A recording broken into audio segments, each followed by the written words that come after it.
بل دی اوس کم ساورې تاسو واخلئ هغه ساورې څنګه پکار دی نو پای کې یو ورنه شرط دا دی ساوري کې چې هغه عمر دی هغه پوره وي عمر که تاسو اوخخلی نو اوخلا کم سے کم 15 کاله اسلامي د سپوږمۍ په حساب سره 15 کاله عمر دا ولا شرط دی 15 کالو کې یو ورځ کم وه د دغه اوخ قرباني هغه نه کېږي تاسو اخلی یو سخوټې یو سخې یا یو کټۍ اخلی نو د هغې هم کم سے کم عمر هغه 2 کاله پکار دی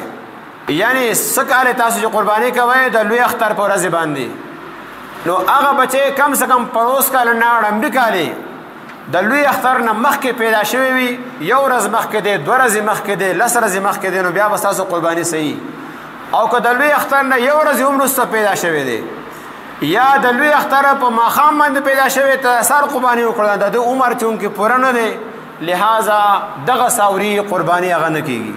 نو ډېر خلق په دې ساورو کې بیا فراډ کوي دوکه کوي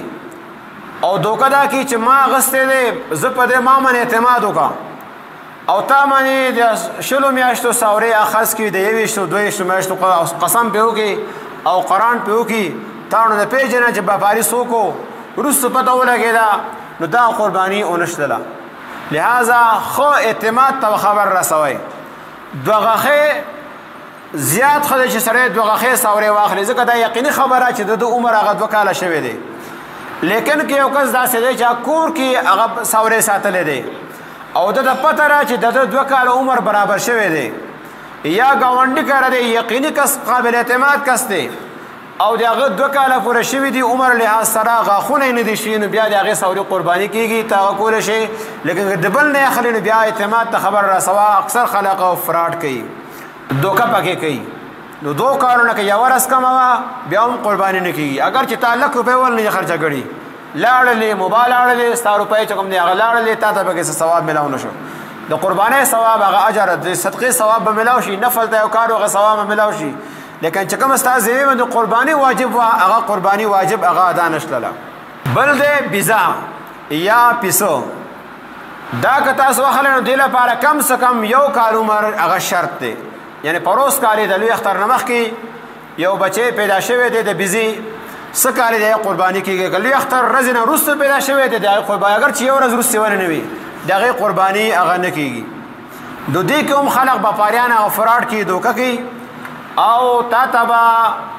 ښیي چې دا د 1 کال دی حالانکې هغه به د 8 میاشتو وي د 9 میاشتو وي د 10 میاشتو وي تا باندې دوکه وکړله او تا 1,000 روپو ته 2,000 روپو ته دغه ټنګ خیال وکړو هغې بچ کولو لپاره تا ساورې راویشته ستا قرباني ونشتله تا خپل طرف نه کړې ده که د بل چا طرف نه کړې ده بل دی هغه ګډ او ګډه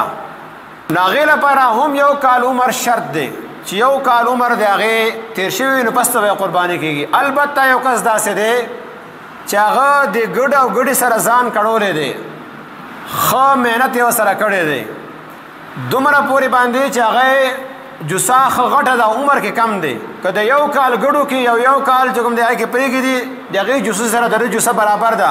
نو بیا که د 6 میاشتو نه 12 میاشتو پورې میز کې د عمر دی 7 میاشتې دی 8 میاشتې دی 9 میاشتې دی لیکن جوسو کې د 1 کال هغه ګډو سره برابر دی نو بیا د ده قرباني کېږي لیکن که 6 میاشتو نه یو ورځ کمه ده نو بیا اگر چې جوسې کې غټ وي بیا د هغه قرباني هغه نه کېږي نو دې کومه خیال ساتل پکار دي اکثر هغې باندې هغه اونان وي پته یې لګي نه چې لاس کې ورته دانه ناروغ وي بچی او نان پې غټ غټ ولاړ وي غټ غونې ښکاري سړی وایي زه د ده به عمر پوره او ده سره دوکه وشي نو د سړی هغه اکثره ګډان ګران ومئ تا 15,000 روپۍ ورکړلې 18,000 18,000 روپۍ دې ورکړلې او ستا قرباني ونشته ده نو احتیاط پکار دی څنګه چې دا صرف عمل نه دی چې عمل وکړه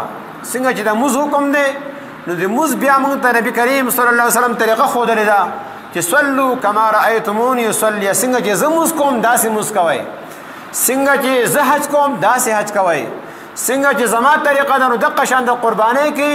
حکم دی الله تبارک وتعالی دی لیکن طریقه د نبی کریم صلی الله علیه وسلم ده هغه طریقو کې دا طریقې مو ته ښودلې دي نو عمر لپاره دا عمرونه شرط اوښ لپاره 15 کاله او میخې دپاره یا سنډه دپاره